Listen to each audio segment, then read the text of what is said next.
एक ऐसी स्ट्रैटेजी जिसको आप 50-60 हज़ार रुपये में ट्रेड कर पाओ, प्रोबेबिलिटी ऑफ प्रॉफिट है वो भी 90% से ऊपर हो, और रिस्क है वो भी बहुत छोटा हो। और ये जो छोटा सा रिस्क है इसको भी मैं कंप्लीटली हटाना आपको बता दूं, सो दैट ये ट्रेड है ये बिल्कुल रिस्क फ्री बन जाए। आप बोलोगे सर ये तो too good to be true वाली बात हो जाएगी, तो आज का वीडियो है इसमें मैं आपको बिल्कुल यही बताने वाला हूँ। मैं आज आपको एक स्ट्रेटजी दिखाऊंगा, उसमें पहले आपको वो रिस्क है वो दिखाऊंगा, देन उस रिस्क को आप किस तरह से हटा सकते हो और कैसे उसकी प्रोबेबिलिटी ऑफ प्रॉफिट है वो 90% से भी ऊपर चली जाती है। ये सब कुछ मैं आज के इस वीडियो में आपको करके बताने वाला हूँ। तो ये जो वीडियो है ये बहुत कमाल का होने वाला है, काफ़ी फ़ायदेमंद ये वीडियो आपके लिए रहेगा। सो मेक श्योर कि आप इसको पूरा देखिए, इसको स्किप कर करके मत देखिएगा, पूरा वीडियो देखिए। मुझे 10-12 मिनट आप दे दीजिए और ये 10-12 मिनट में और मैं आपको ये सेटअप है इसके पीछे का लॉजिक सब कुछ मैं आपको बता दूंगा। और एडजस्टमेंट मैं बता रहा हूँ, ज़रूरी नहीं आप उसी तरह से करो, आप अपने हिसाब से उसको कस्टमाइज़ भी कर सकते हो। तो सब कुछ स्टेप बाय स्टेप मैं आपको बताऊंगा। वीडियो को पूरा देखिए, पूरे फोकस के साथ आप देखिएगा, आपके काम आने वाला वीडियो है। तो चलिए टाइम को वेस्ट नहीं करते हैं बिल्कुल भी, सीधा मैं आपको स्क्रीन के ऊपर लेकर चलता हूं और बताता हूं कि क्या ये सेटअप है, कैसे इसको ट्रेड करना है और क्या वो एडजस्टमेंट है जिससे ये एक रिस्क फ्री ट्रेड बन जाता है। तो चलिए अब स्क्रीन के ऊपर चलते हैं। तो देखिए ये मैं आपको स्क्रीन के ऊपर ले आया हूँ। यहाँ पे ये एक ट्रेड सेटअप है, एक पे ऑफ चार्ट है, ये आपको दिख रहा है। अगर मैं आपसे पूछूं कि ये जो सेटअप है ये इसका नाम क्या है, क्या इसको बोलते हैं, अगर आप मुझे फॉलो करते हो तो जानते होंगे, तो कमेंट करके मुझे बताइए कि इस सेटअप का नाम क्या है। वीडियो में आगे बढ़ने से पहले ऑनेस्टली आप मुझे बताइएगा कि क्या आप इसको जानते हो, कौन सा ही सेटअप है। अब मैं आपको बताता हूँ, यहाँ पे अगर आप ग्रीक्स देखोगे तो मैंने एक 30 डेल्टा का पुट ऑप्शन है वो सेल किया है, प्लस उससे 100 पॉइंट बाहर जाके एक हैज लगाया है। उसी तरह से मैंने एक 30 डेल्टा का कॉल ऑप्शन सेल किया और उससे 100 पॉइंट बाहर जाके एक हैज है वो मैंने यहाँ पे लगाया है। ठीक है, तो इस सेटअप को बोलते हैं आयरन कोंडोर। जिन्होंने भी आयरन कोंडोर लिखा है बिल्कुल सही जवाब है आपका। ठीक है, तो ये एक आयरन कोंडोर का सेटअप है। इसमें अगर आप देखोगे तो मैक्सिमम लॉस मेरा कितना है, मैक्सिमम लॉस इस ट्रेड में मेरा 2600 रुपीज़ का है। और इस ट्रेड को लेने के लिए जो कैपिटल मुझे चाहिए वो आप देखोगे तो ऑलमोस्ट आप ये मानिए 80,000 रुपये अगर आपके पास है तो आप इसको इजीली ट्रेड कर सकते हो। ठीक है, अब यहाँ पे प्रोबेबिलिटी ऑफ प्रॉफिट है वो सिर्फ 42% है। अब आप बोलोगे कि मैंने तो 90% प्लस बताया था, और इस ये जो रिस्क आपको दिख रहा है 2600 पॉइंट का, ये भी मैं आपको हटाना बता दूंगा, तो वो भी अभी तो दिख ही रहा है। तो रिस्क है वो इनिशियली आपको इतना दिख रहा है, लेकिन इसको हटाने के लिए कुछ एडजस्टमेंट है वो आपको करने पड़ेंगे। अब ये एडजस्टमेंट क्या है वो मैं आपको बताता हूँ। तो देखिए बहुत सिंपल एडजस्टमेंट यहाँ पे है। जब भी आप ट्रेड करते हो तो पहले तो आप ये देखिए कि भाई ये ट्रेड अगर मैं लेता हूँ तो इस ट्रेड में मेरा जो रिस्क है वो हटाने के लिए मुझे क्या कवर करना है। ठीक है, तो यहाँ पे जो मैक्सिमम लॉस है 2600 रुपये का, अगर ये 2600 रुपये मुझे मार्केट से मिल जाए वापस, तो ये जो ट्रेड है ये बिल्कुल रिस्क फ्री बन जाएगा। अगर ये 2600 रुपीज़ में मार्केट से वापस ले लेता हूँ तो अभी 2600 है, इसका मतलब कितने पॉइंट हो गए। निफ्टी का लोड साइज वो 25 है, तो 65 इंटू 130 तो 26 2 ऑलमोस्ट 40 रुपीज़। ठीक है, 40 रुपीज़ अगर मैं यहाँ पे ले लेता हूँ मार्केट से वापस रिकवर कर लेता हूँ, क्योंकि निफ्टी का लोड साइज 65 है और 2600 रुपीज़ मुझे कवर करने हैं, तो ऑलमोस्ट 40 रुपये मुझे चाहिए। अगर 40 रुपये मुझे मार्केट से मिल जाते हैं तो ये जो 2600 का लॉस है पूरा हट जाएगा, फिर ये ट्रेड है बिल्कुल रिस्क फ्री बन जाएगा। तो कैसे ये 2600 रुपये है ये मुझे लेने हैं, अब ये ट्रिकी पार्ट है। ठीक है, अब करना क्या है, ये ट्रेड अगर आप एक बात आपने नोटिस की होगी तो ये अप्रैल की सीरीज़ का ट्रेड है। अभी मार्च चल रहा है लेकिन ये ट्रेड मार्च का नहीं, ये अप्रैल का ट्रेड है। ठीक है, तो यहाँ पे अब आपको क्या करना है, दो चीज़ें आपको कंसिडर करनी है। पहली बात तो ये कि ये जो आपको 40 रुपये रिसीव करने हैं, ये 40 रुपये आपको रिसीव करने हैं वीकली रेफरेंस ट्रेड सेल करके। ठीक है, वीकली मैं एक करंट वीक का 20 रुपये का कॉल और 20 रुपये का पुट है वो सेल करूँगा, तो ये 40 रुपये हैं ये मैं ईजिली रिसीव कर लूँगा। तो नॉर्मली हम लोग क्या करते हैं, एक 15 डेल्टा का कॉल और 15 डेल्टा का पुट जो हम नॉर्मली सेल करते हैं, 15 डेल्टा क्यों सेलेक्ट करते हैं, 15 डेल्टा इसलिए सेलेक्ट करते हैं सो दैट कि मुझे एक सेफ डिस्टेंस पे मैं रहूं, मार्केट के बहुत नज़दीक में ना हूं, मार्केट से एक सेफ डिस्टेंस पे रहूं। ठीक है, अब यहाँ पे मैं आपको दिखाता हूं, अगर आप एक 20 रुपये का कॉल और 20 रुपये का पुट करंट वीक में सेल करते हो तो आपको कितनी दूर मिलता है, पहली बात तो वो। दूसरी चीज़ मैं आपको बताऊँगा कि आपके व्यू के हिसाब से कैसे चीज़ें होती हैं। ठीक है, तो आप ऊपर आ जाइए। अभी जो करंट वीक है वो 17 ऑफ मार्च का है, तो वहाँ पे अगर मैं जाके देखूँ, जिस दिन मैं ये वीडियो बना रहा हूँ उस दिन का मैं आपको दिखा रहा हूँ। अब यहाँ पे आपको डेल्टा नहीं देखना है, आपको देखना है कहाँ 20 रुपये का प्रीमियम है वो मुझे मिल रहा है। तो अगर मैं देखूँ तो 22,200 का जो पुट है वो 20 रुपीज़ पे ट्रेड कर रहा है। ठीक है, अब इसका डेल्टा आप देखिए, डेल्टा कितना है, 4.36 इसका डेल्टा है। हम लोग सेफ रह के 15 डेल्टा सेल करते हैं, और यहाँ पे जिस डेल्टा पे मुझे जो प्रीमियम चाहिए 20 रुपये, वो जिस डेल्टा पे मिल रहा है वो 5 से भी नीचे है। ठीक है, तो इस वजह से ये एक नियर सेफ ट्रेड हो जाता है कि आपको लॉस देने के लिए मार्केट को 22,000 के पास आना पड़ेगा। ठीक है, और वो भी आने के लिए मार्केट के पास 3-4 दिन से ज़्यादा का टाइम नहीं है। तो पहली बात तो ये कि जब आप उस प्रीमियम को स्प्लिट करके और कॉल और पुट सेल करते हो तो आपका जो डेल्टा है वो 5 से भी नीचे आपको मिलेगा। तो 20 रुपये मैं यहाँ से रिसीव करता हूँ, अगर 22,200, तो 20 रुपये का मैं एक पुट ऑप्शन सेल कर दूंगा। और इसी तरह से मैं आपको दिखाई देता हूँ, लेकिन इससे चार्ट है वो थोड़ा सा ऊपर आइए, ऊपर आप देखिए 20। अब आपको डेल्टा नहीं देखना, आप देखिए 20 रुपीज़ कहाँ पे ट्रेड कर रहा है।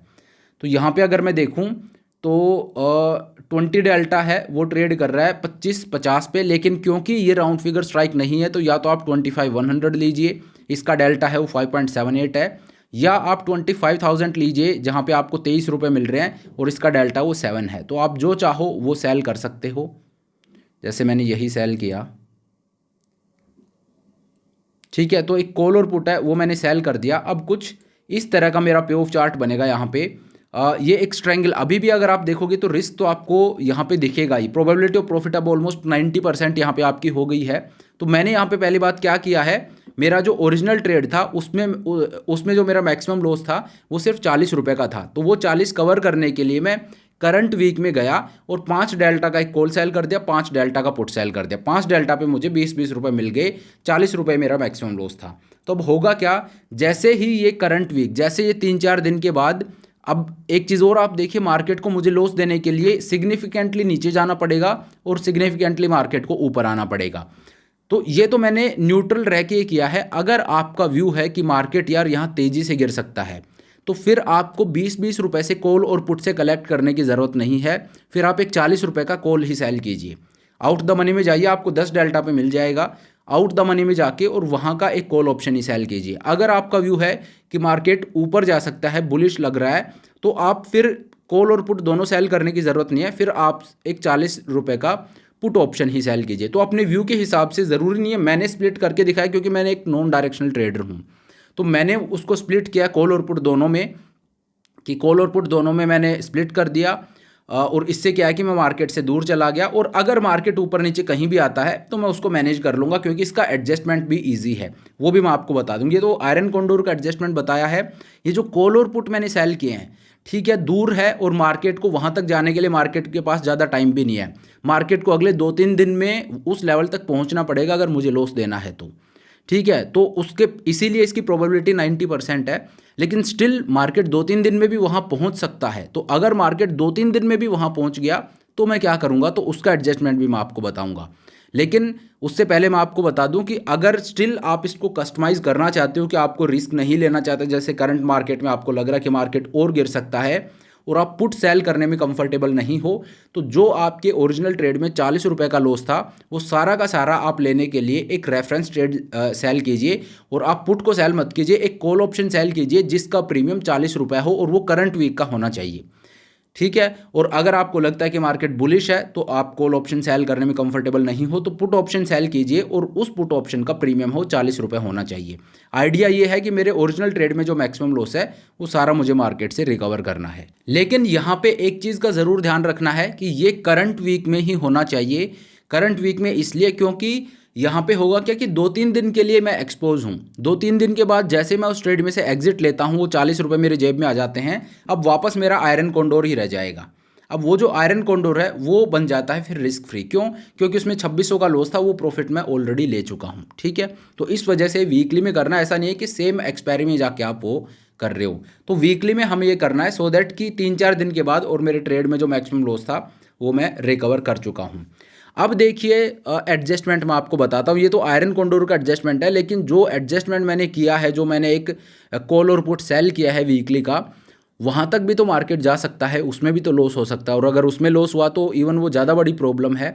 तो यहाँ पे देखिए करना क्या है, अगर इसीलिए मैंने बोला स्पेसिफिकली कि वीकली में वो चीज़ हमें करनी है। अगर मार्केट वहाँ तक पहुँच जाता है, जिसके चांसेस है 10%, क्योंकि 90% प्रोबेबिलिटी है कि हाँ आई विल बी प्रॉफिटेबल, क्योंकि मैंने 5 डेल्टा का कॉल सेल किया, 5 डेल्टा का पुट, तो दोनों जगह लॉस होने के चांसेस कितने हैं? 5-5%। तो सिर्फ 10% चांसेस हैं कि मुझे लॉस हो सकता है, 90% चांसेस हैं कि वहाँ पे मुझे कुछ करने की ज़रूरत नहीं पड़ेगी। लेकिन 10% तो है, दैट मीन्स मार्केट 10% तो चांस है कि वहाँ जा सकता है और मुझे लॉस दे सकता है। तो इन केस मार्केट वहाँ पहुँच जाता है वो 10% ऑफ द टाइम्स, तो वहाँ पे वीकली सेल करने का बेनिफिट ये है कि अब मेरे पास 2 ऑप्शन हैं। या तो मैं इस वीकली को उठा के और करंट मंथ के मैं मार्च के ही और जो अपना मार्च एंड एक्सपायरी है उसमें रोल ओवर कर दूं। ठीक है, ऑलरेडी मैं मार्केट से एक सेफ डिस्टेंस पे हूं, और अगर मार्केट वहां भी पहुंच जाता है तो आई हैव द ऑप्शन कि मैं इसको उठा के और मंथ एंड एक्सपायरी में ले जाऊं, पहला ऑप्शन। दूसरा, मार्केट और ज़्यादा बेरिश हो जाता है या बुलिश हो जाता है, तो फिर मेरे पास दूसरा ऑप्शन ये है कि मैं करंट मंथ से भी उठा के और मेरा जो ओरिजिनल ट्रेड जो कि अप्रैल में है, मैं इसको उठा के वहाँ पे रख दूँ। तो आप ऑलरेडी मार्केट से एक सेफ डिस्टेंस पे हो और मार्केट वहाँ आता है तो थोड़ा और आगे चले जाते हो, और मार्केट वहाँ भी पहुँच जाता है तो आपके ओरिजिनल ट्रेड की जो एक्सपायरी है, जो अप्रैल नेक्स्ट मंथ एक्सपायरी है, वहाँ पे आप इसको पहुँचा दीजिए। सो आप एडजस्ट करके और मार्केट से दूर जाते जा सकते हो। और इसमें अगर आप रिस्क देखोगे तो सिर्फ आप 5 डेल्टा का कॉल और 5 डेल्टा का पुट सेल कर रहे हो। अब यार, अगर आपका ये भी रिस्क एपेटाइट नहीं है कि आप 5-5 डेल्टा का कॉल और पुट सेल करने में भी डर रहे हो, तो फिर market is not the place कि जहाँ पे आपको, क्योंकि इस रिस्क एपेटाइट के साथ अगर इतना भी रिस्क एपेटाइट आपका नहीं है, देन फिर उसके बाद मार्केट है वो जगह नहीं है जहाँ पे आपको होना चाहिए, क्योंकि हमको उतना रिस्क को यहाँ पे लेना ही पड़ेगा। सो 5 डेल्टा का कॉल, 5 डेल्टा का पुट, ये रेफरेंस ट्रेड के तौर पे, और इनमें एक्सपोज नहीं रहना हमें। पूरे महीने में तो मार्केट चला जाएगा, अगर वो 2000 पॉइंट दूर भी है आपका ब्रेक इवन, तो वहाँ भी मार्केट चला जाएगा पूरे महीने में तो। लेकिन 3 दिन में मार्केट का वहाँ जाना थोड़ा सा मुश्किल है। अगर यही पूरे महीने की मंथ एंड एक्सपायरी होती सेम इन्हीं डायनामिक्स के साथ, तो प्रोबेबिलिटी ऑफ प्रॉफिट 90 ना रह के और शायद 50-55 रहती। ठीक है, लेकिन वो 90 इसीलिए है क्योंकि मार्केट को हम टाइम नहीं दे रहे हैं। तो इसीलिए ये जो वीकली ऑप्शन होते हैं उनमें हमें ये चीज़ करनी है। अब वीकली ऑप्शंस को इसी तरह से यूज़ किया जाना चाहिए, या तो कोई रेफरेंस ट्रेड के लिए यूज़ होता है, या वीकली जो हैज हम लगाते हैं उसके लिए वीकली ऑप्शंस हैं, उनको यूज़ करते हैं। वीकली ऑप्शंस में हमारा ओरिजिनल ट्रेड कभी भी नहीं होना चाहिए। तो इस तरह से हम एक आयरन कॉन्डोर में जो रिस्क है उसको हटा सकते हैं, उसको पूरा हम रेफरेंस ट्रेड के थ्रू ले सकते हैं, और 3-4 दिन के बाद जब हम रेफरेंस ट्रेड में से एग्जिट ले लेंगे, that trade will become completely risk free. तो चलिए, इस तरह से हम लोग ट्रेड कर सकते हैं एक आयरन कॉन्डोर को, और उसके रिस्क को हटा सकते हैं। तो अब आज का अपना वीडियो है, इसको यहीं पे ख़त्म करते हैं। बहुत लंबा वीडियो मैं नहीं खींचूंगा। Thank you so much for watching the video. और यार, आप लोग वीडियो देख तो लेते हो, लेकिन उसको ना लाइक करते हो ना चैनल को सब्सक्राइब करते हो। तो मेक श्योर कि यार चैनल है उसको चैनल को सब्सक्राइब भी करो, वीडियो को लाइक भी करो। अपने ऑलमोस्ट 73,000 सब्सक्राइबर्स हैं, तो अगर आप चाहो आपका साथ मिले तो हम जल्दी से यार 1 लाख के पास पहुंच जाते हैं। अब ज़्यादा टाइम रहा नहीं है, तो प्लीज़ अपना सपोर्ट दिखाइए। अगर आपको बढ़िया लगता है तो चैनल को आप सब्सक्राइब भी कीजिएगा, वीडियो को आप लाइक भी कीजिएगा, सो दैट मेरी भी इसमें हेल्प हो जाएगी। तो चलिए, thank you so much for watching the video. I hope ये वीडियो आपको पसंद आया होगा। अगर वीडियो अच्छा लगा तो मेक श्योर आप वीडियो को लाइक करें, चैनल को सब्सक्राइब करें। This is Satpal signing off.